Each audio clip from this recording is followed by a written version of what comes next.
একটা ডায়েরি বানাও আর তাতে নিয়ম করে রোজ রাতে লেখো দিনের কত মিনিট সময় তুমি মুক্তির জন্য কাটালে, একদম পরিষ্কার হিসাব। আর তাতে এটাও লিখো কতগুলো কাজ ছিল যেগুলো তোমার করা উচিত ছিল না, কিন্তু প্রকৃতি করিয়ে নিল। একদম পরিষ্কার করে লেখো সব হিসেবের কাজের তালিকা। প্রথমেই লিখে ফেলো মুক্তির জন্য কতটুকু সময় দিলে। তারপর লেখো কতগুলো কাজ ছিল যেগুলো করা উচিত ছিল না, তবুও শরীর করিয়ে নিল, প্রকৃতি করিয়ে নিল, মস্তিষ্ক করিয়ে নিল, হরমোন করিয়ে নিল।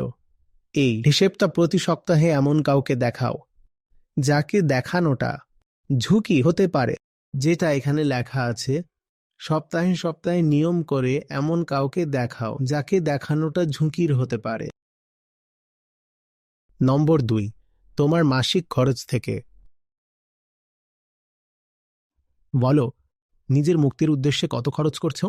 মাসভর যত খরচ করেছো তার মধ্যে পেটের জন্য কতটা খরচ করেছো, শরীরের সাজসজ্জার জন্য কতটা খরচ করেছো, অহংকারের জন্য কতটা খরচ করেছো, মোহের জন্য কতটা খরচ করেছো, কামনা বাসনার জন্য কতটা খরচ করেছো। এই সব খরচ করার পর মুক্তির জন্য খরচ করার মতো কিছু কি অবশিষ্ট রেখেছো? সময়কে দেখে নিয়েছো, ধন দৌলতকেও দেখে নিয়েছো। এখন নিজের উপস্থিতিটাকে দেখো। সারা মাস জুড়ে তুমি যেখানে যেখানে ছিলে তোমার উপস্থিতির কত শতাংশ মুক্তির জন্য ছিল। তোমাকে এখানে পাওয়া যায়, তোমাকে সেখানে পাওয়া যায়, কিন্তু কি তোমাকে কখনো নিজের মুক্তির জন্য কোথাও পাওয়া গেছে? এখানে আবার যাত্রার প্রসঙ্গ এসে যায়। তুমি কি কখনো নিজের মুক্তির জন্য যাত্রা করেছো? কারণ তুমি তো চলাফেরা করোই বাড়ি থেকে অফিস, অফিস থেকে বাজার, আর বাজার থেকে আবার বাড়ি, আত্মীয়দের বাড়িতেও যাও। এটাও তো এক ধরনের যাত্রা। মুক্তির জন্য কোন যাত্রাটা করেছিলে?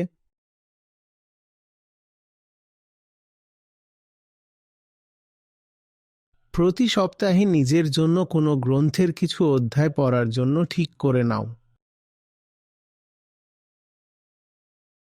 আর ডায়েরিতে সততার সাথে লিখো যে যতটা ঠিক করেছিলে ততটা পড়েছ কিনা। যা পড়ছ তার নোটস সেই একই ডায়েরিতে লেখো। প্রতি মাসে খাওয়ার একটা আইটেম ত্যাগ করতে হবে আর একটা নতুন আইটেম খাবারের মধ্যে যোগ করতে হবে। বছরের শেষে 12টা জিনিস ছেড়ে দিতে হবে আর 12টা নতুন জিনিস গ্রহণ করতে হবে। এই জিনিসগুলো শুধু খাওয়ার না, পানীয় হতে পারে, বিশেষ করে যেগুলো ত্যাগ করার দিক থেকে বিশেষ গুরুত্বপূর্ণ।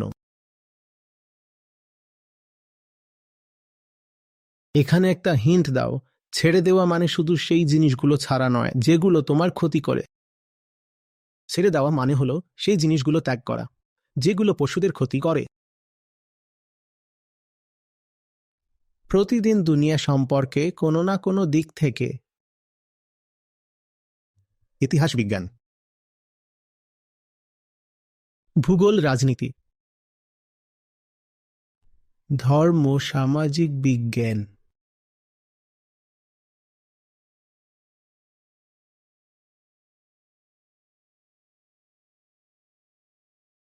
খগোলশাস্ত্র, পুরাতত্ত্বশাস্ত্র, মানে কোনো দিক থেকে একটা নতুন জ্ঞানের কথা জানার চেষ্টা করা।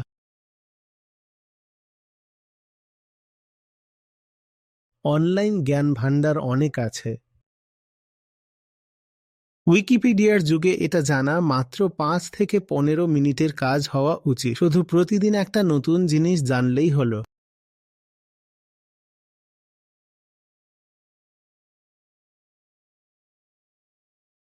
বছর শেষ হওয়ার আগেই কোনো একটি খেলায় এতটা দক্ষতা অর্জন করতে হবে যাতে সম্মানের সঙ্গে যে কারো সাথেই খেলতে পারো। আমি শারীরিক খেলার কথাই বলছি। অথবা কোনো একটি শিল্প গড়ে তুলতে হবে যদি সেই শিল্প সঙ্গীতের সঙ্গে যুক্ত হয় বা কোনো বাদ্যযন্ত্রের সঙ্গে সম্পর্কিত হয় তাহলে সবচেয়ে ভালো হয়।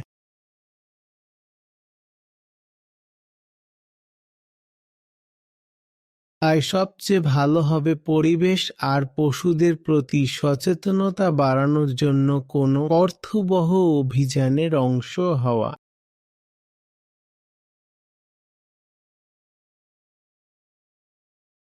যদি তোমার কাছে টাকার কোনো অভাব না থাকে, তাহলে কোনো গরিব শিশুর লালন পালন আর শিক্ষার দায়িত্ব নিজের কাঁধে নাও। আর এই যে শেষ পয়েন্টটা বলা হলো, এর মানে এটা না যে কোথাও টাকা দিয়ে দাও। এর মানে হচ্ছে তোমাকে তার অভিভাবকের মতো নিশ্চিত করতে হবে যে সেই শিশুটার সঠিকভাবে বিকাশ হচ্ছে। না হলে আজকাল অনেক রকমের স্কিম চলে যেখানে একবারে একটা মোটা অঙ্কের টাকা দিয়ে দিলেই হলো।